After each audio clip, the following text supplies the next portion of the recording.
year potentially.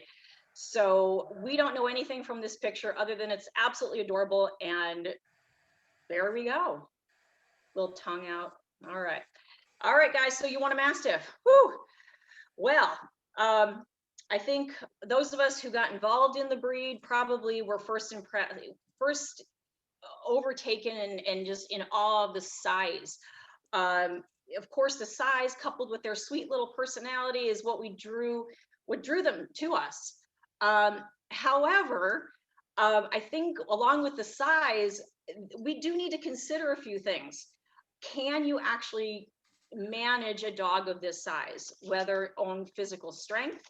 Do you have enough room to move about? Does the dog have enough room to move about? Can you actually walk this dog? And of course, there's topics of training, etc., that we can get into at another seminar. However, these are some things that we need to consider when we first look at our breed. A well-bred Mastiff, of course, depending on male, female, should weigh between 160 to 240 pounds. And that's a well-bred Mastiff. And that weight is going to come from bone, not fat. Bone, muscle, organs, and not fat. So that is something to consider when these dogs weigh more than most of us. Something to definitely take into consideration. All right, I guess we can move on to the next slide. Talking about stubbornness, I think, of course, the Mastiff is for the most part a very laid-back, docile animal, except when it's not.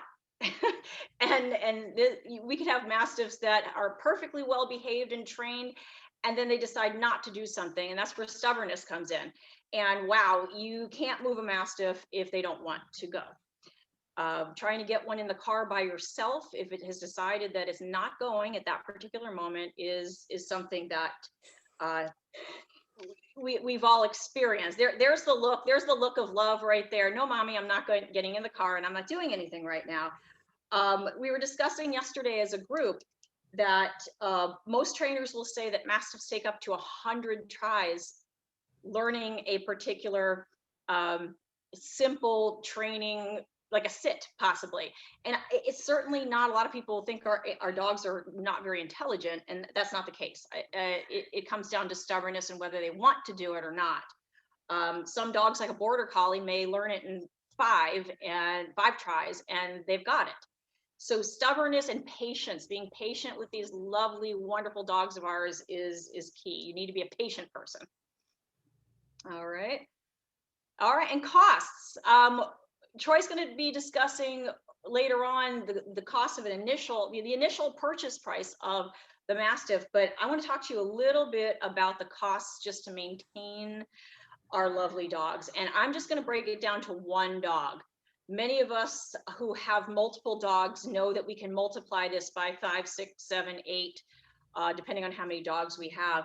But some things that people don't consider is the amount of food a Mastiff eats. And I'm just going to touch upon those of us who feed a good quality kibble. Of course, there are people who feed raw, but on average, you're looking at easily $100 a month to feed one dog, let alone carrying pet insurance, which could be another $50, veterinary costs. And by veterinary costs, we can break that down into maintenance, flea medication, tick, heartworm, etc. All of these medications, worming, etc., cost more than double for a regular average sized dog.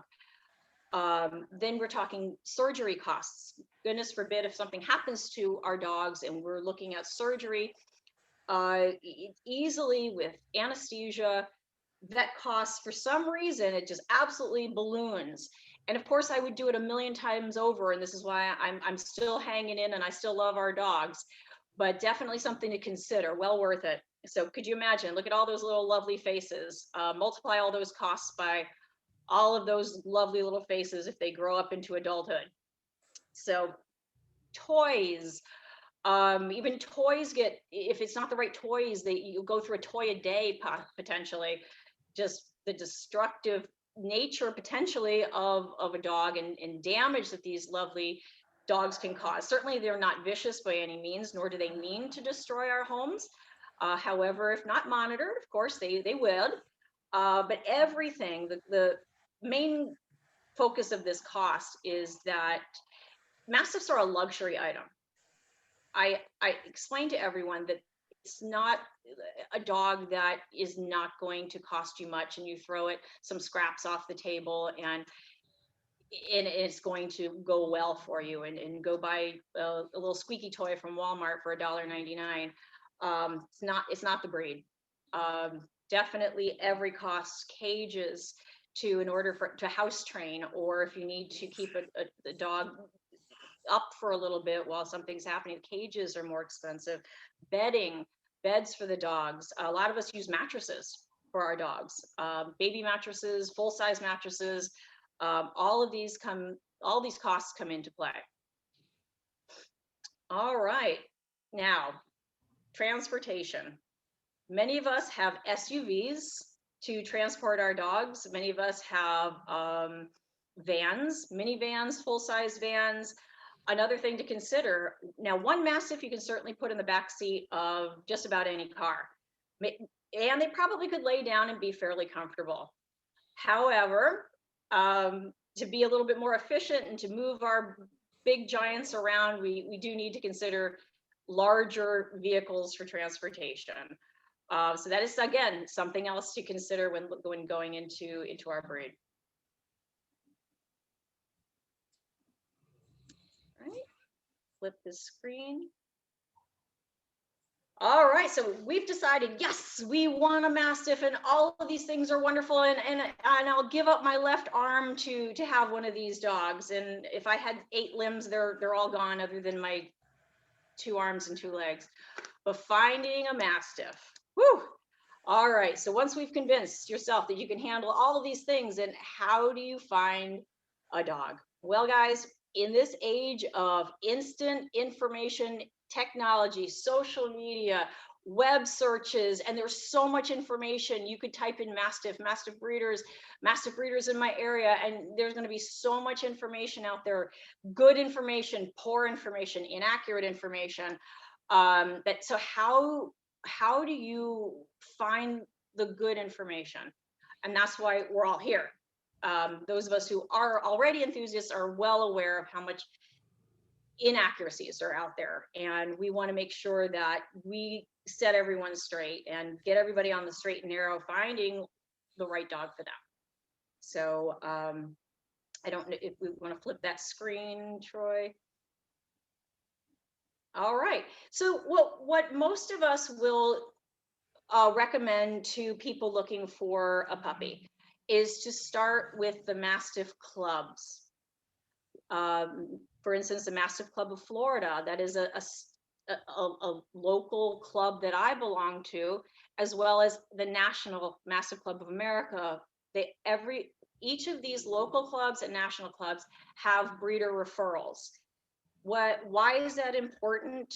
In my opinion, and many others, people who belong to a club have promised to follow certain ethics guidelines, and a promise to do what's best for our dogs. And you'll find a lot of educated individuals that you could find a mentor. Many people in these clubs may not have a dog right away for you. However, more than happy to answer questions for you that are accurate. Let's go back to accurate, as well as put you in the right direction to find a puppy for you from someone else that they would recommend to you. So starting with the breed clubs is number 1. Mastiff Club of America, Mastiff Club of Florida. There's, I think, what, eight or 10 more, everybody in the country, just to start with that. All right. And we'll go ahead and flip that.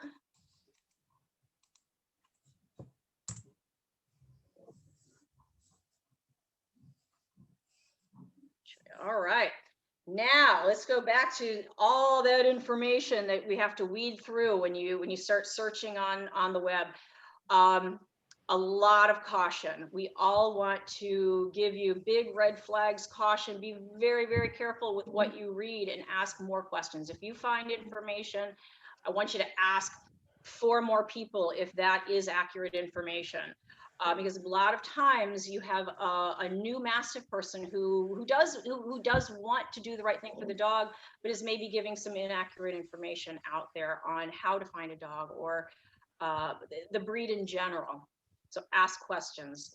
When you're looking, look for keywords that scammers use, like dogs always available, championship lines, colors that maybe aren't standard for our breed, like merles, or other type of colors. I mean, we have 3 colors. That's it, everybody. There's only 3 colors: brindle, fawn, apricot. Different variations within those colors, but those are the only 3. If you see something else, you might want to look at that as a red flag. People will say championship lines, and again, Troy's going to talk to you a little bit about this, but if you look at a pedigree, if there's like one champion like 4 generations back, it's really not a championship line. And again, I'm not gonna steal Troy's thunder on that. Many people are also crossbreeding mastiffs. I like the old-fashioned term mutt, although I know that's not politically correct. But a lot of people are mixing our beautiful dogs with other breeds, such as pit bulls, Great Danes. Oh my gosh, everything.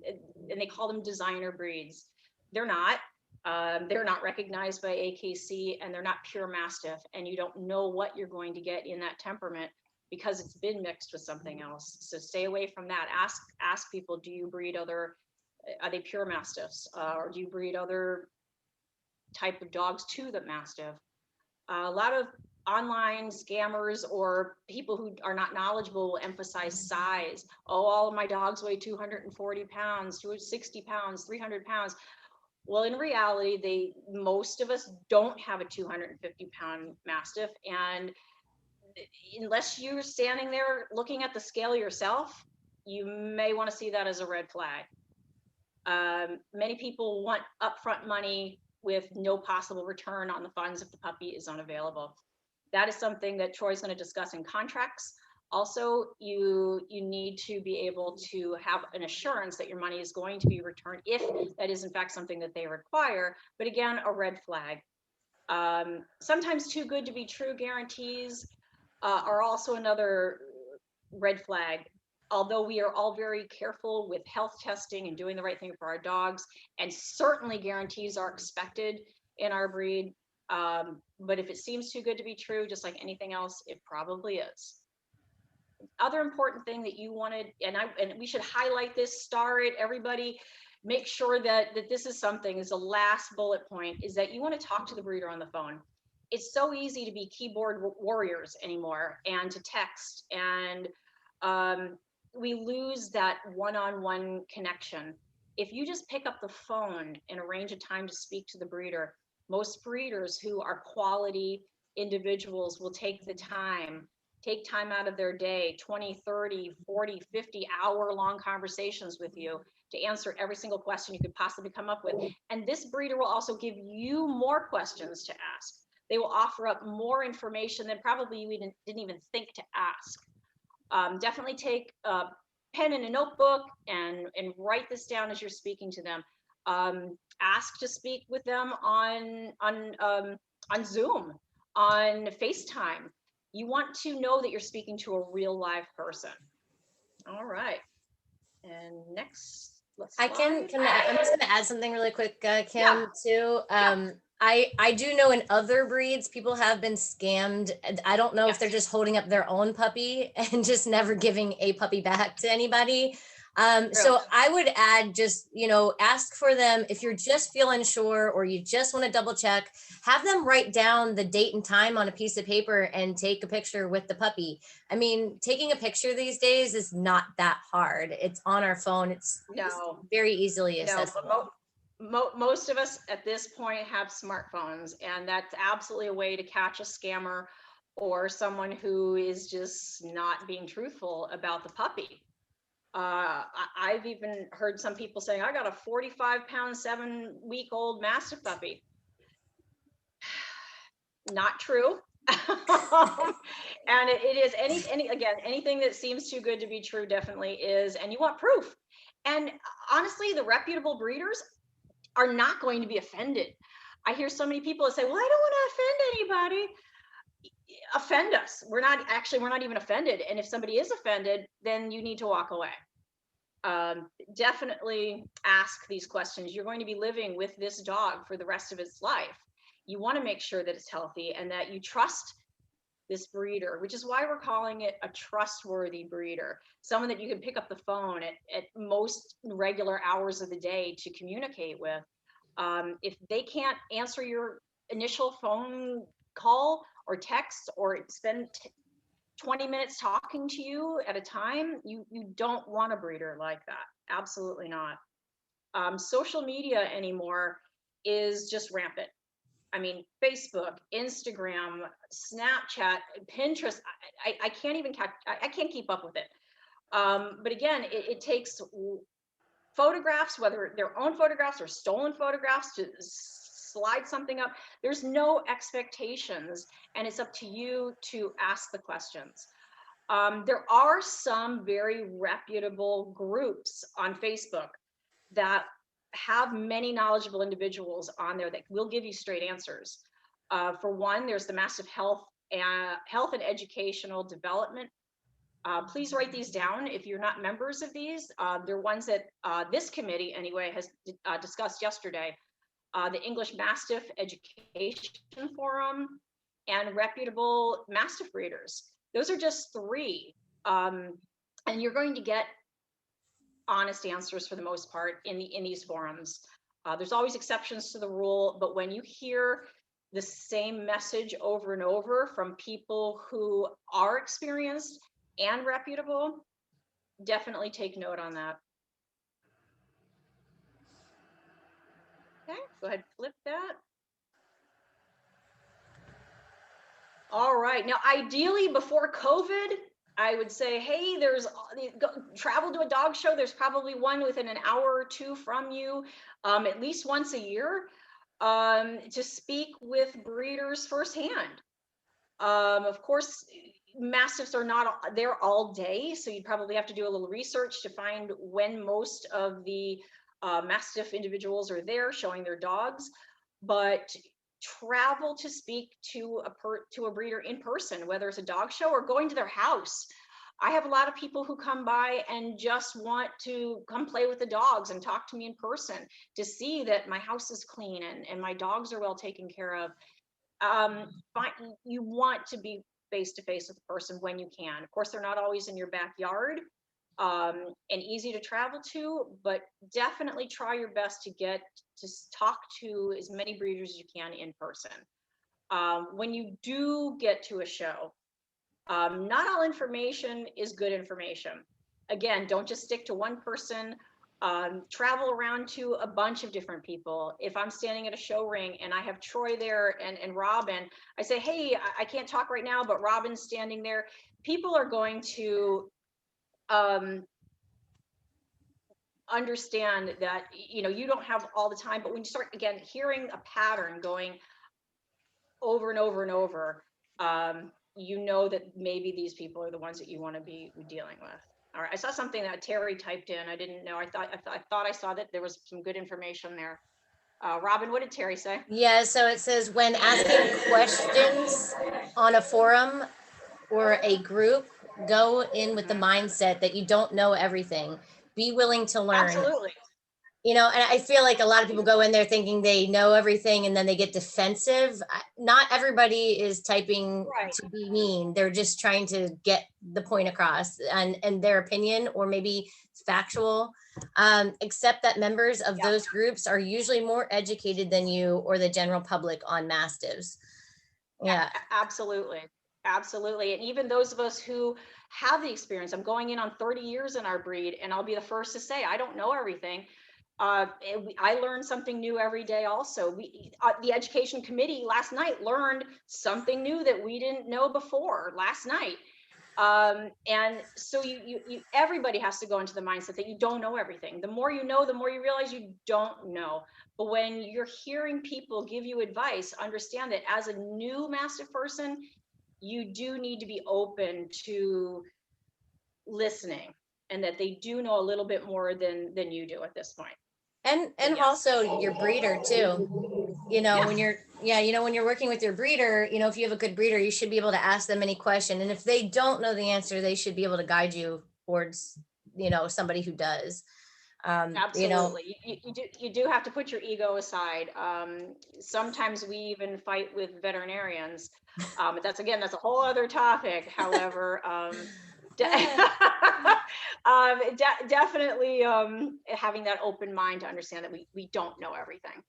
But listen to those who really do have the experience. All right. Well, with And that, Kim, yeah. thank you for guiding us through, how to actually, the searches, using, online, using the clubs, the Mastiff Club of America, all these other things. But now let's actually get into more about, let's see, did you want to talk about, or I'll go ahead and say that, one thing I did want to say is that, let me just move this for a second, that most of us out there that probably on the seminar, some people are show people, some people are, but most people actually looking for a Mastiff really don't want a show dog. But,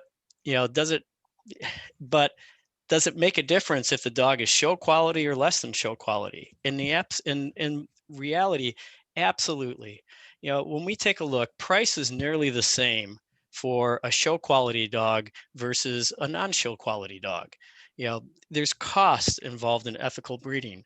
A as a breeder, we have to worry about stud fees, medical exams, for genetic testing. I'll talk a little bit about that. Medical exams for x-rays, physical examinations. After we actually breed, all those puppies have to have their shots and exams. We have to do C-sections normally.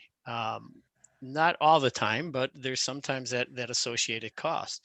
So, when we talk about a question, one of the first things that always comes up is, what is the price? And this is really, and I'll say, it should be the last thing you ask. A good breeder will always ask somewhere, and this is just a price range, between $2,000 and $3,500 for a puppy. Sometimes higher, sometimes a bit lower, but generally, this is the price that we've seen lately out there. Why so much? Just like I said, there's all these fees that are associated with breeding. Also, another point that I wanted to make was that as a breeder, we also want to make sure that Kim talked about all these costs that are involved. One thing, if you can't afford a $2,000 for a dog, when it comes down the line and you have to come up with thousands of dollars more for medical issues that may arise, they're big dogs, so they will, and they will have issues at some point. Might be early, might be late. So if it's lower than $2,000, this is a sign that the breeder is possibly a backyard breeder, a mass breeder, that's just looking for funds with little or no guarantees. Where if it's higher than this, it doesn't necessarily mean you're going to get a better quality dog. It's just like anything else you purchase. You have to do your research and ask questions. If someone's asking $5,000 for a puppy, ask why. And that leads into, you should ask if there's AKC paperwork available. Why? Because you should be able to register them, but if you can't register your dog with the AKC, you should be able to ask, why can't I register? There are other registrations out there. There's the CKC, Canadian Kennel Club, and someone might be out there going, oh, the CKC is also the Continental Kennel Club, which does registrations. But the Continental Kennel Club actually registers any breed. So it could be a mixed breed, doesn't matter, as long as the parents of those, the sire and the dam, are registered, that dog can be registered. So be a little wary of anything but the AKC. The AKC does look back and does require that there's evidence that that dog is a purebred dog. Also, too, the AKC paperwork, a lot of people have this idea that if the dog's not registered, that the dog will be cheaper. It doesn't cost us much to register your puppies. I mean, most of us that are breeders, you know, it's like $35 or something like that to register an entire litter. It doesn't cost us more. You know, it is another cost, but it's not so much that it would change a price of a puppy. So that's kind of like an old theory that people thought if it doesn't have papers, it should be cheaper. But realistically, I'd be concerned why it doesn't have papers. Were they breeding because they were, you know, were they allowed to breed that dog even? You know, was it a mix and they couldn't and they're trying to pawn it off as pure, stuff like that. I just keep a wary eye of that. So It's just another thing to keep in mind. You know, it could be a signal that there could be something. You're not dealing with a trustworthy breeder. So another question, one of the most important questions, is, does this breeder that you've now identified, do they perform health testing? So one of the things that you have to say is that if a dog, if the dog being bred has a lot of problems, most likely these will be passed down to the puppies. So as a breeder, we do tests, genetic tests, we do x-rays, we do cardiac testing. So I've listed a few of these tests. So some of the tests available are, you know, PRA, CMR. These are both genetic tests that can be performed to identify potential eye problems. DM, which is a not a common, but it's a very destructive disease, can be identified through genetic testing. Your ethical breeders, your trustworthy breeders are going to find out if their dogs are a carrier and take that into consideration when they're finding the proper mate for their dog. Some breeders actually will test for von Willebrand's disease. Others will test for the fluffy gene. It doesn't affect the dog, but some breeders will actually go out and determine, you know, if that dog carries that gene.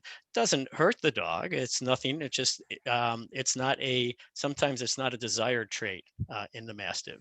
And I wanted to say the last one that I wanted to talk about was the cystinuria type 3. You will see that there are cystinuria type 1 and 2, but for Mastiffs, it has to be a type 3. And I think there's only a few testing facilities that actually do type 3. I think PennGen out of the University of Pennsylvania does that.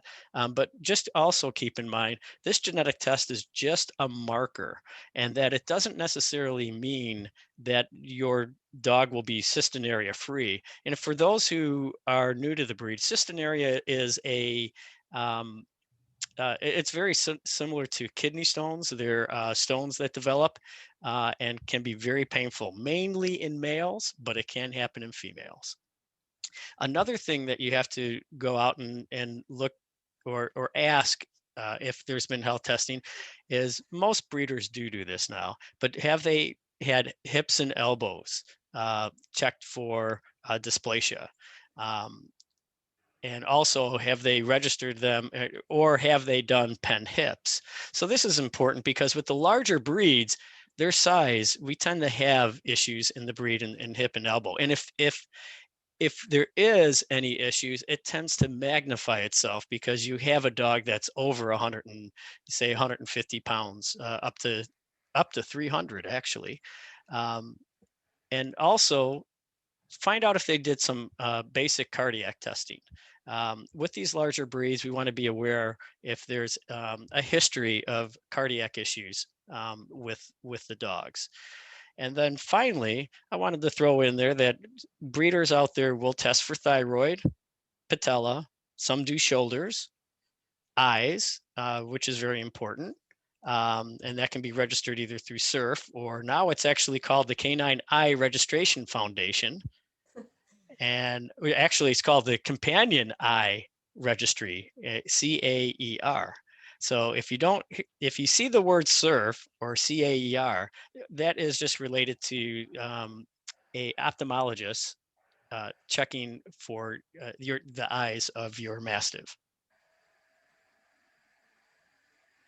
And what I'd like to say is that testing is only a tool.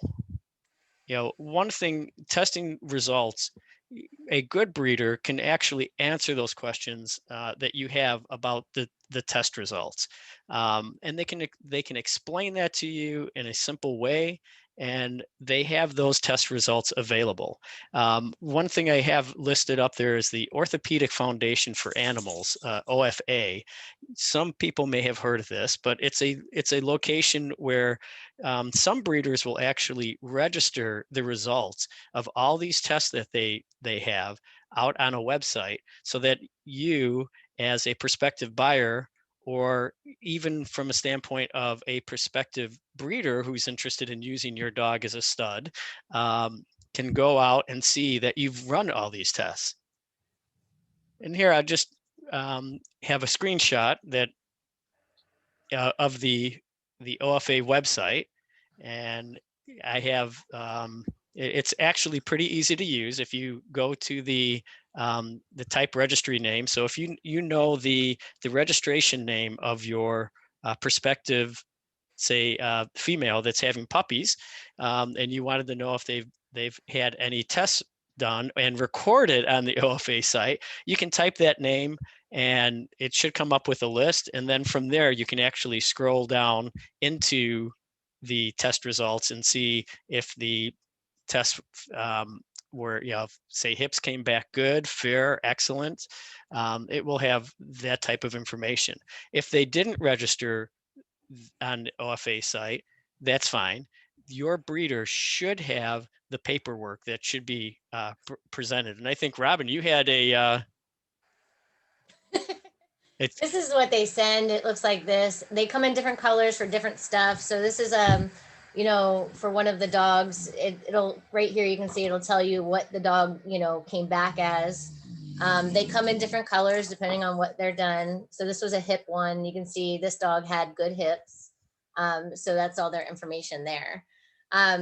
They also may have the original form that they need to send in. So it's signed off by the doctor, but they just haven't sent it in. They make us, they charge us more. So some people just get lazy about it. I'll be honest, I'm bad about putting my DNA stuff on there because you have to pay for it. It's not a big deal. It's just being lazy, really. I have it easy access. I can send it to you, but they should be able to pull it up for you is the point. If they don't have it there, they should be able to answer your questions and pull it up for you. But what I find too, Robin, is that if the breeder does do this, that it's nice that you can go back multiple generations. So take the time one of these days, Saturday or Sunday, take about 20 minutes and go to the OFA.org site and take a look at some of this, and you could see that it shows the sire and the dam, the mother and the father of a dog, and you can actually go down and trace their history as far back as there's records. And if it's coming from a line, and I'll talk a little bit about that coming up very soon, you can see the genetic history of each of the dogs that contributed to the genetic makeup of your potential puppy.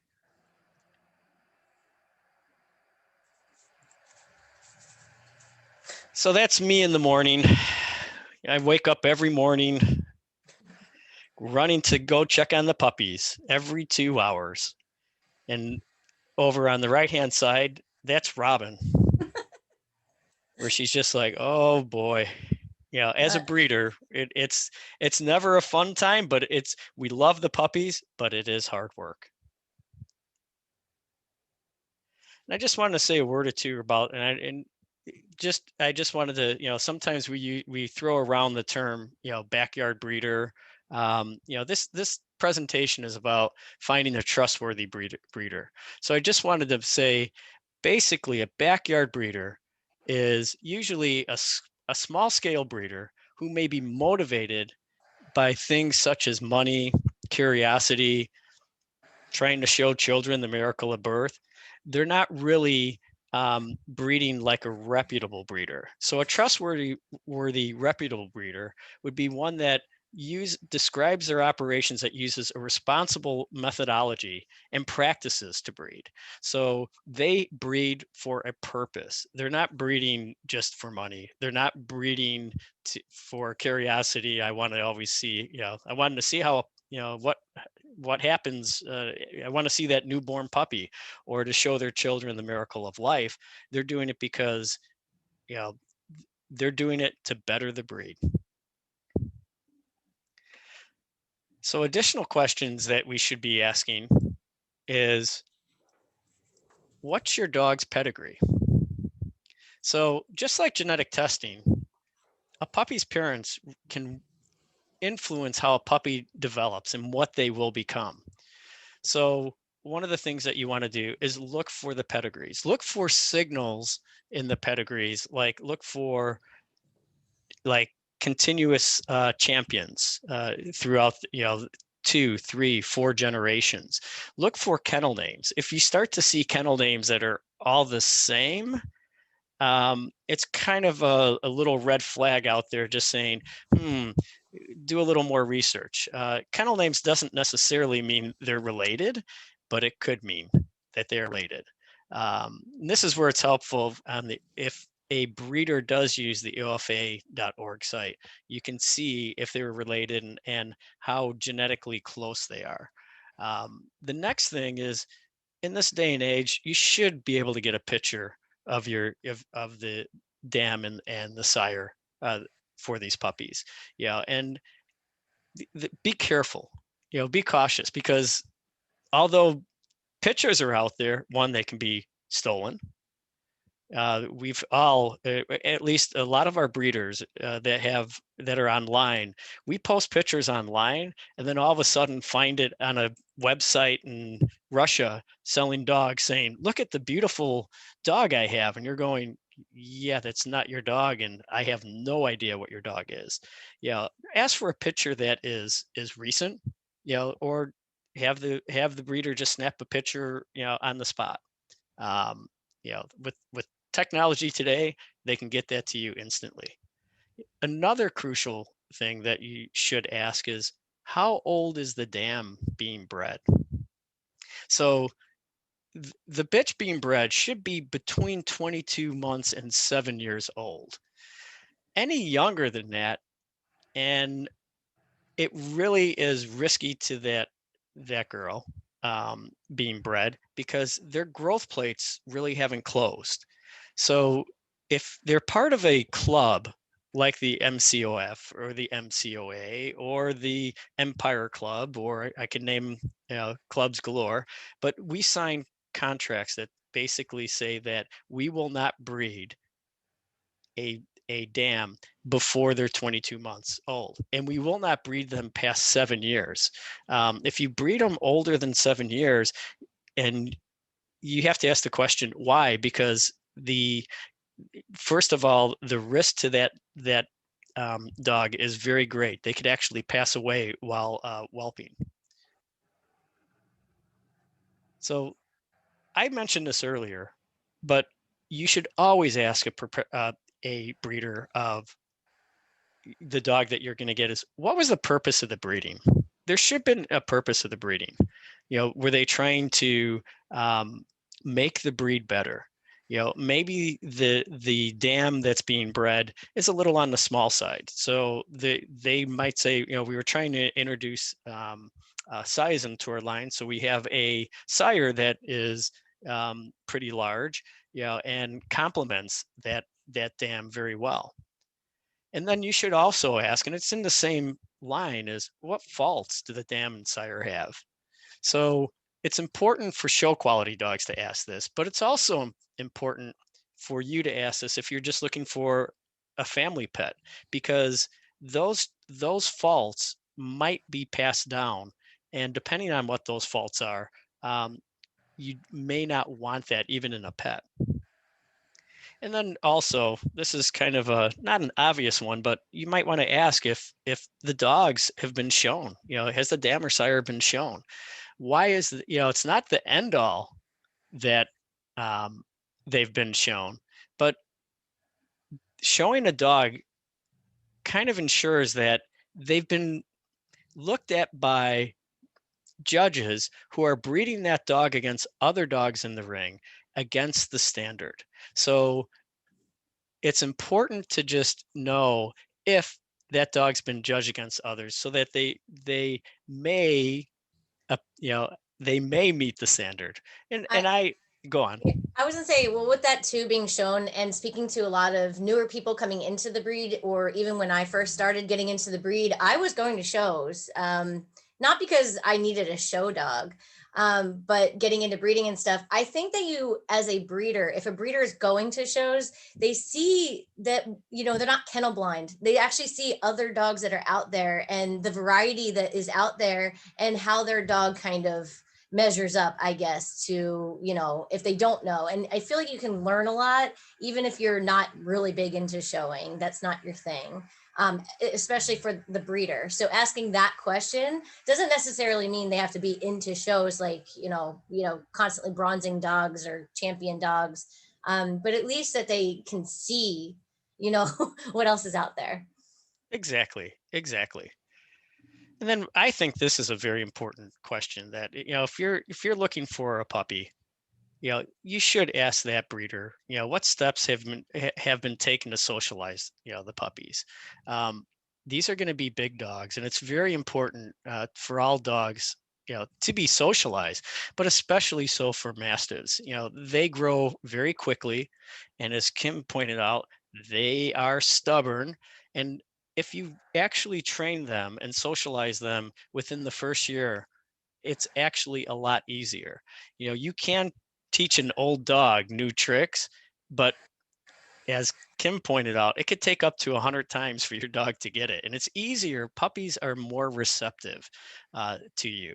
And if they're older than a year, it just becomes a little more challenging and time consuming.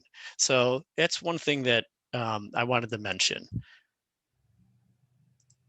The next thing that I wanted to say is that you should ask, what are the puppies being fed? And when you take your puppy home, what knowing what they're being fed, you should keep them on that. You don't want to change their diet. I'm not going to get very far into that because this actually opens up a lot of questions on what you should feed your puppies, and there's varying views, and this may be a possible topic of another seminar down the line. But I'm going to go ahead and just say you should ask the breeder, what they're being fed now and what they should be fed when they start to mature.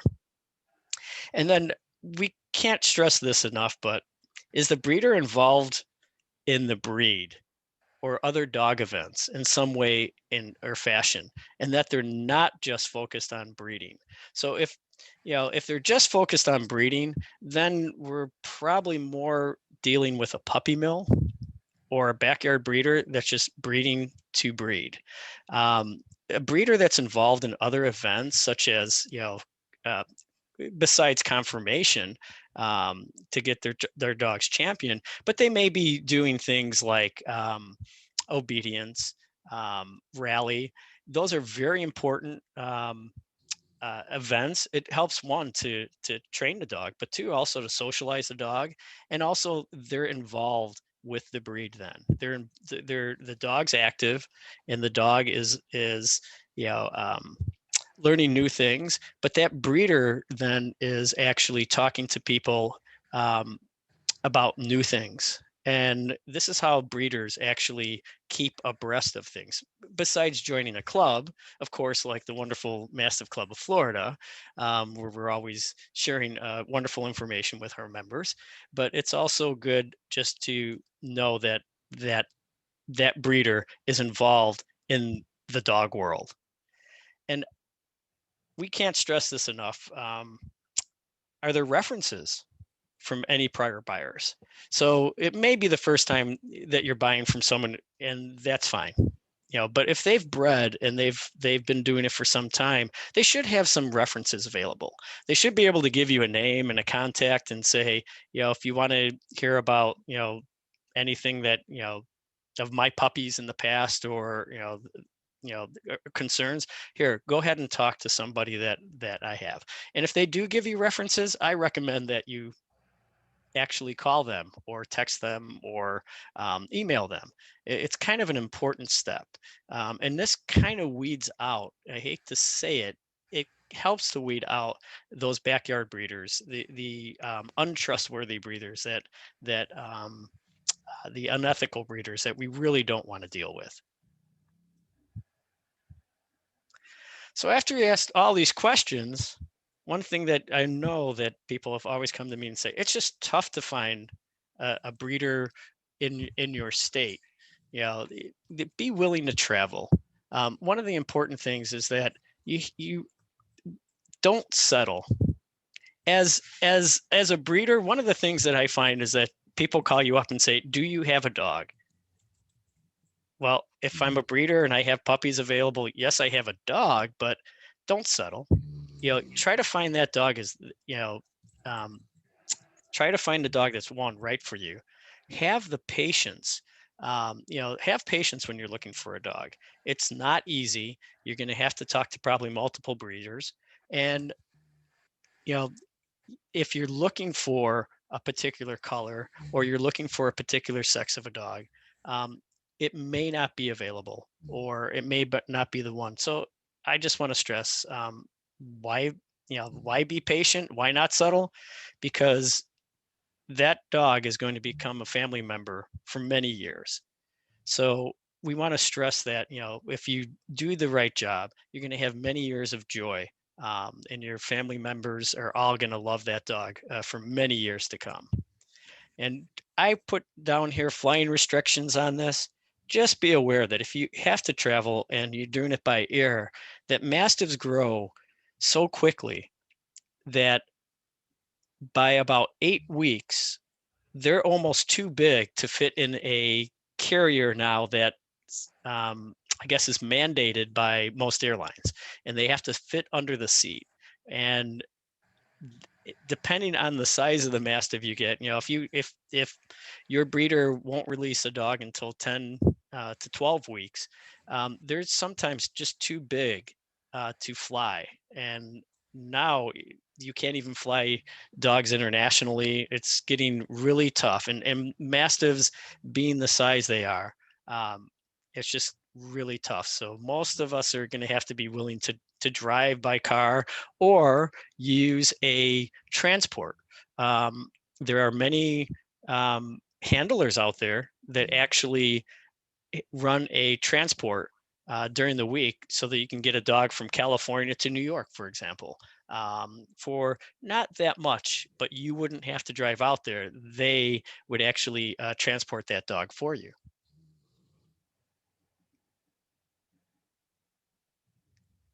And finally, the last subject I just want to touch on is contracts. What do they mean? And what should you look for in a contract? I want to say the contracts are very important, to have. First of all, they should have some guarantees that you should be able to, in your contract, guarantees on the health of your puppy. That if most trustworthy breeders will put in their contract that they will take a puppy back if there's issues, or possibly if they have another puppy, you can switch. This is kind of a common practice, but look for those type of guarantees. Next, you should see, what's the cost, and what's the price of the puppy. That should be in the contract. So there should be all the cost details, should be clearly outlined. And then the next thing is, it should be in the contract is could the dog be registered? There's two type of registrations for AKC. there's limited and full. And I just wanted to say that full is what most people think, and that gives you the ability to breed your dog. It's your dog, but there's also something called the limited registration. And basically, the limited registration, um, the if the dog produces puppies on a limited registration, the offsprings cannot be registered with the AKC.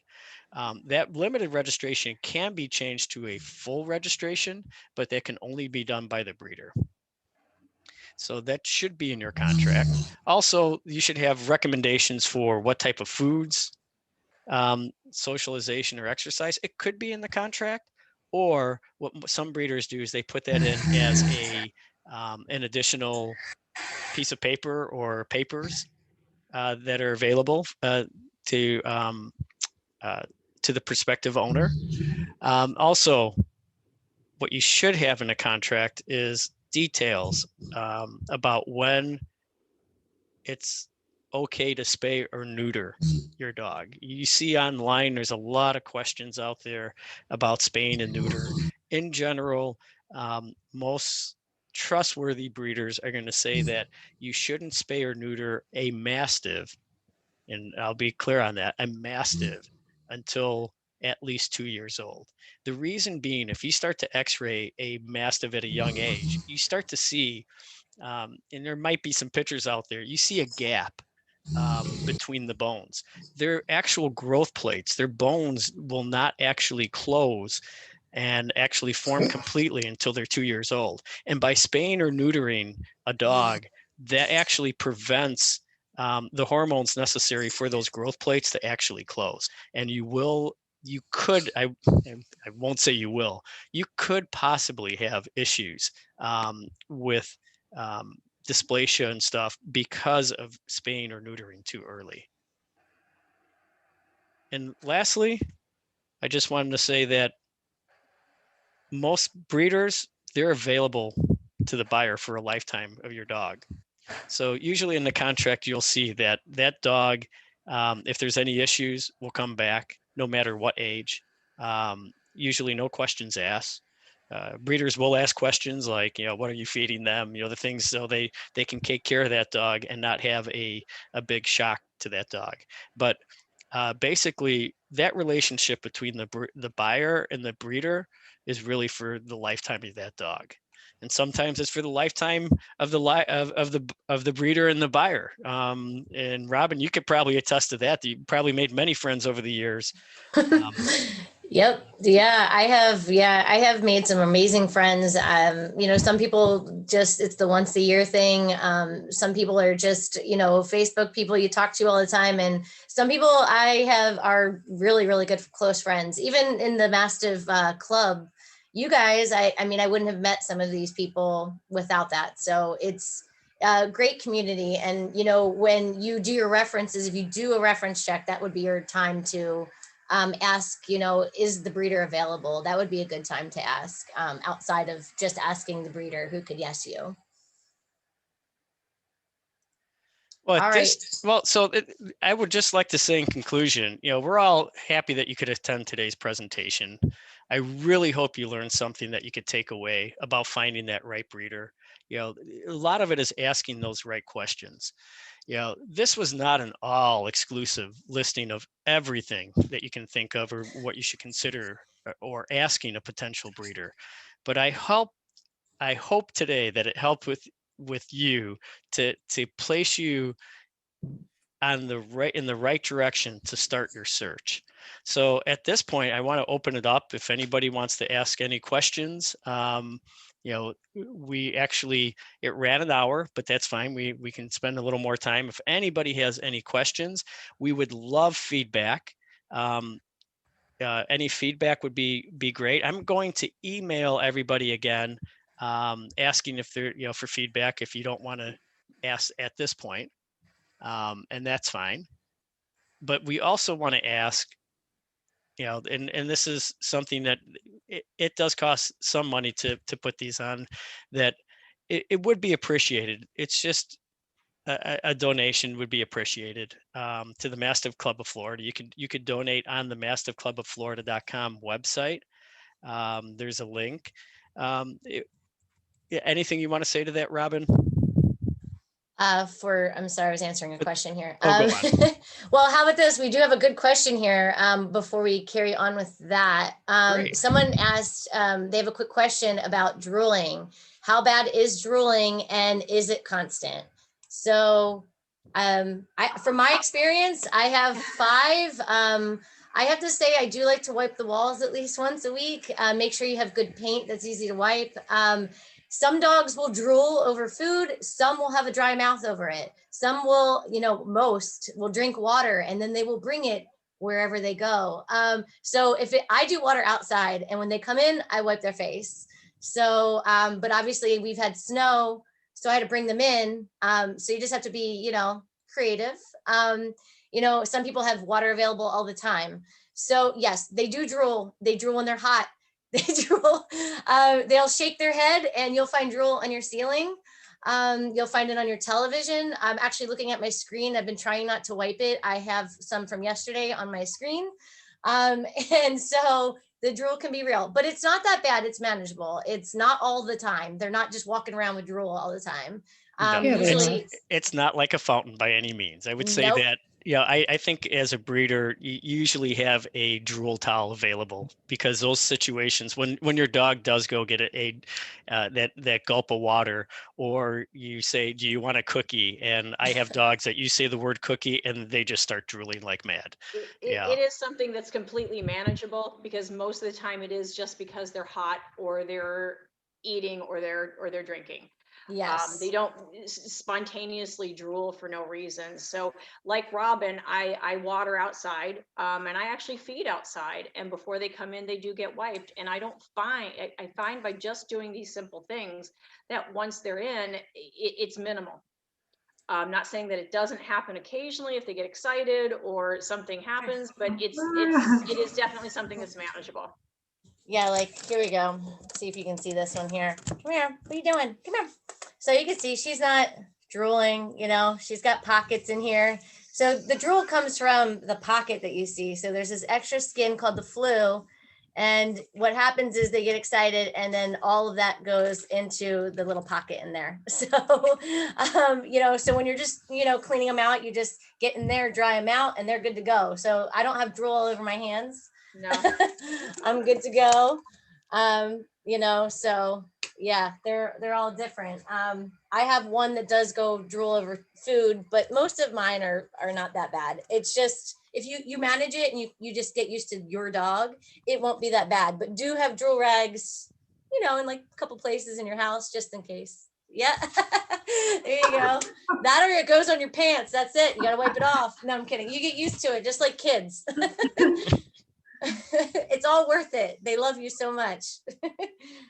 And she already went and laid down. She was not entertained by me. So, and that was actually a puppy. So that girl she'll be 2 March 1st. So you can see they get pretty big, pretty fast. So yeah. Any other questions? No, we're good. All right. I don't see you there. All right. Awesome. Well, hopefully you guys, thank you all for coming. And we'll keep in touch with our follow-up for our next meeting, or for our next seminar. And one thing I just do say, we'll go ahead and contact everybody. I'm going to send an email. One of the things that we will be asking is if one, this seminar was helpful, any recommendations to make it better. Also, we're going to ask for recommendations, what we should do. And we're planning to do one once a quarter as a minimum. They might be shorter. They could be longer depending on the subject. But what I'm going to ask is, if you have a particular subject that you would like to see us present on, we would love to know. We'd love to hear from you. So with that, I just wanted to say once again, if we would appreciate if you do have the time, or we would appreciate a donation to the club.